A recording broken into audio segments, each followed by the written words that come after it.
19h, direction Rome, où nous allons retrouver sur place Arnaud Comte.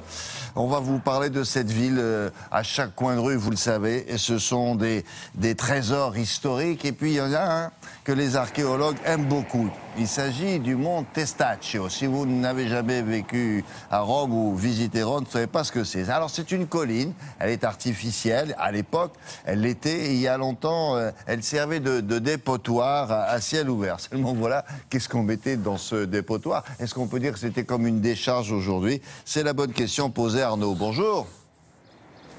Bonjour William, eh bien écoutez, 2000 ans plus tard, cela va vous paraître complètement déraisonnable, mais on stockait ici des amphores, vous savez, ces vases magnifiques à 2 anses en céramique qui à l'époque servaient à transporter les condiments, l'huile, le vin, etc., etc. Et alors pour la petite histoire, il faut savoir que quand ils débarquaient au port antique de Rome, eh bien ces amphores transitaient systématiquement par le marché de Testaccio, justement.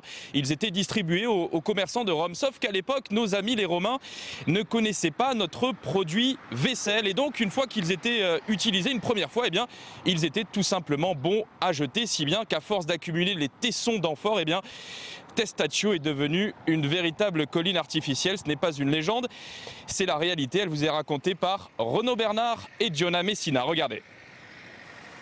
C'est un voyage 2000 ans en arrière, quand Rome était un port sur le Tibre.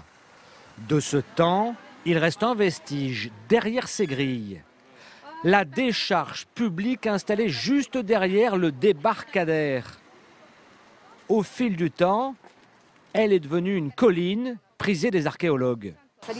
On va gravir 54 mètres de hauteur et marcher sur 25 millions de tessons d'amphores. Et ces millions de tessons d'amphores s'appellent le Monte Testaccio. On aperçoit encore la chaux blanche de l'époque qui servait à les stériliser. Et quand on analyse couche après couche tous ces morceaux, on peut comprendre l'activité trépidante qui régnait ici.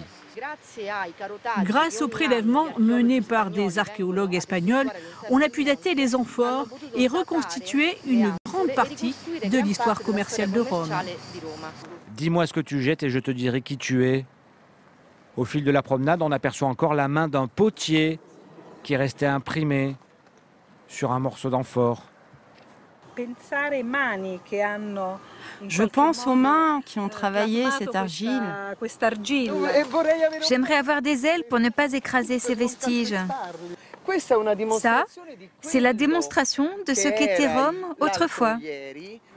La colline fait 54 mètres de haut. À l'époque, on ne s'embarrassait pas du tri sélectif. Une fois débarquées et vidées de leur huile, les amphores étaient jetées. Et 2000 ans après, elles ont laissé un héritage inattendu. Une végétation particulière qui s'est nourrie de ces déchets. Ici, ce sont des restes d'amphores qui contenaient de l'huile. Grâce à ça, on peut trouver tout type de végétaux de la Méditerranée. Et si une fois arrivé au sommet, en admirant le panorama sur Rome, vous vous demandez mais pourquoi les Romains ont-ils jeté leurs amphores si prisées aujourd'hui? C'est parce qu'elles étaient à usage unique. On dit qu'ils ne connaissaient pas le savon pour les nettoyer. Bon, alors on peut se demander pourquoi est-ce qu'on les piétine encore aujourd'hui. Cela dit, c'est pas vrai, n'importe qui ne les piétine pas. C'est un site très protégé, on n'entre pas comme ça là-bas, non?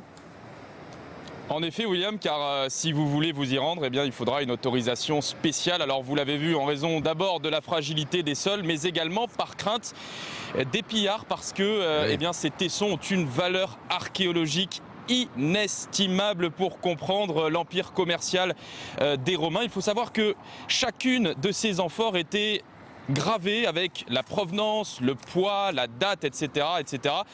Et donc, eh bien, en termes de traçabilité des produits, on aurait presque des leçons à recevoir aujourd'hui. Merci Arnaud, à bientôt, merci beaucoup.